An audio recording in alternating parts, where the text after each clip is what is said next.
பெண்களுக்கு எதிராக ஆபாச கருத்து தெரிவித்ததாக பாஜக மூத்த தலைவர் ஹெச் ராஜா மீது பதியப்பட்ட வழக்கை ரத்து செய்ய சென்னை உயர்நீதிமன்றம் மறுத்துவிட்டது.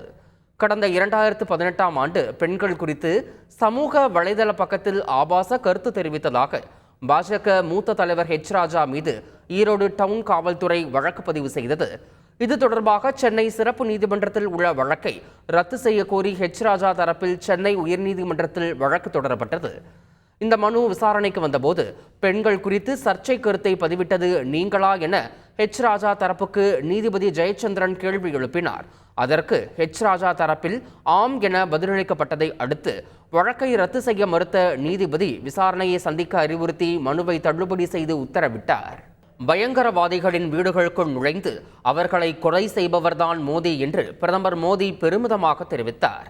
மக்களவைத் தேர்தலை ஒட்டி மகாராஷ்டிரா மாநிலம் புனே நகரில் நடைபெற்ற பாஜக தேர்தல் பிரச்சார கூட்டத்தில் பேசிய அவர், மக்கள் கஷ்டப்பட்டு உழைத்த சொத்துக்களின் மீது ராகுல் காந்தி கண் வைத்திருப்பதாக குற்றம் சாட்டினார்.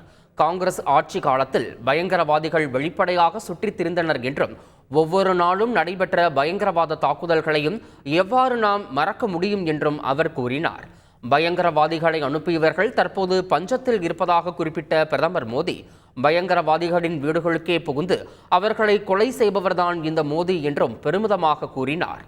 நாட்டில் வன்முறையில் ஈடுபட்டு வந்த PFI அமைப்பை தாங்கள் தடை செய்ததாக குறிப்பிட்ட பிரதமர், ஆனால் காங்கிரஸ் கட்சி அவர்களின் ஆதரவை பெற்றுள்ளது என்றும் பிரதமர் மோடி குற்றம் சாட்டினார். செய்திகளை உடனுக்குடன் தெரிந்து கொள்ள உடனே சப்ஸ்கிரைப் பண்ணுங்க.